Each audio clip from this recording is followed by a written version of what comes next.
Hi everybody, this is Noelle from Petitti Garden Centers. We're here in Oakwood Village and it's March and we've got a lot to do around the yard and the garden, and one of those things is pruning. We're going to show you a couple of different individual plants that we prune, but I wanted to talk about pruning a little bit before we start and the instruments that you really should have in your arsenal for pruning. First thing is usually a pair of hand shears or pruners. I use these quite often. These shears, bypass pruners, are actually able to cut about a ½ inch up to about a ½ inch of diameter branching, okay? So again, these are for shrubs, smaller jobs, water sprouts, what have you, thinner branches that you want to remove. You can just use your hand shears. The next size tool you should have in your arsenal is usually a pair of loppers, something that has a longer handle, larger cutting blades, if you will. Most of your loppers can handle anything usually about a ½ inch up to about 2 inches in plant diameter now. That's what your loppers can handle. When you get a branch that's thicker than 2 inches in diameter, you were talking about pruning saws, okay, or larger ratcheting loppers, something of that nature. That's really going to help you out in the long run. So keep that in mind. The last pruning implement that you probably might have around are pruning shears or head shears. We'll usually hold off on shearing plant material at this time, just because when you start shearing something, you're going to have to continually do that year after year after year to maintain that shape. So we're going to just start with the hand pruning for right now.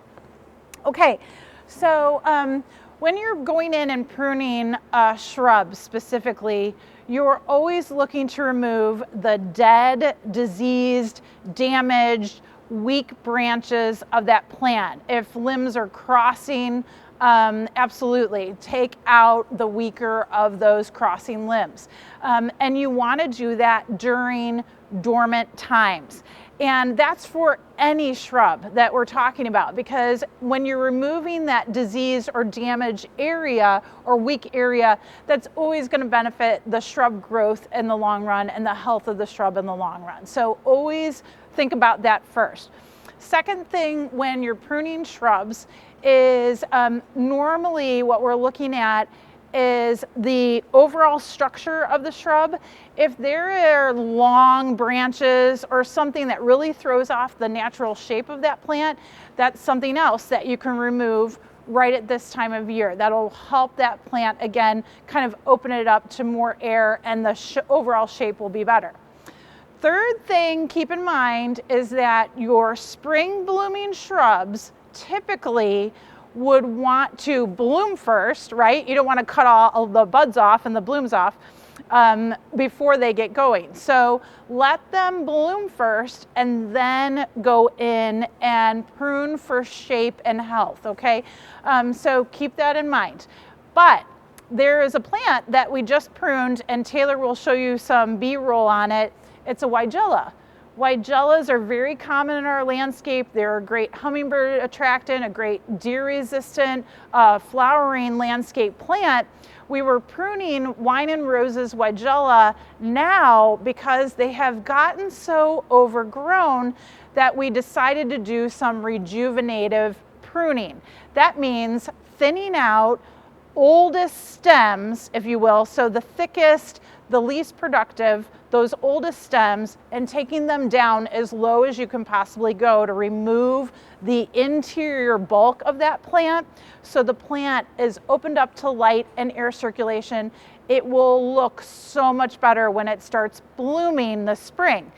After it's done blooming, we can go back, shear off the spent flowers, but we can also go back and hand prune for height and additional shape, okay? So Weigela is one of those flowering plants, those spring flowering shrubs, that you can do some rejuvenative pruning, thinning out the old stems to make it look even better and produce even better for you.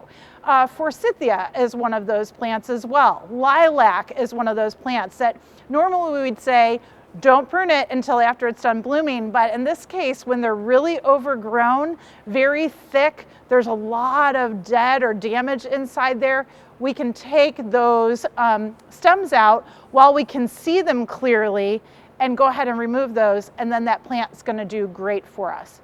One other thing that I wanted to mention is fertilizing after you're done pruning. So you've cleaned that plant up, you've removed all of the foliage, leaves, everything that was dead and detrital material around that plant, took out the stems that you needed to take out.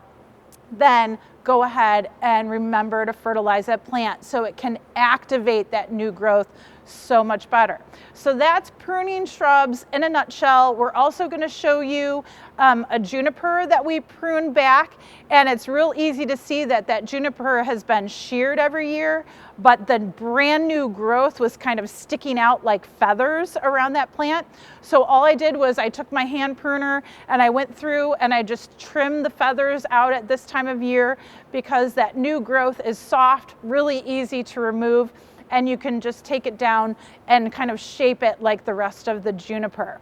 The one other plant that we do have is a daylily, and I just wanted to show you that daylilies in the spring are one of the easiest perennial plants to clean up, because all you have to do is literally take a rake or your hand and just pull all the old stems, the old foliage, go ahead and clean it up, just pull it away from the plant.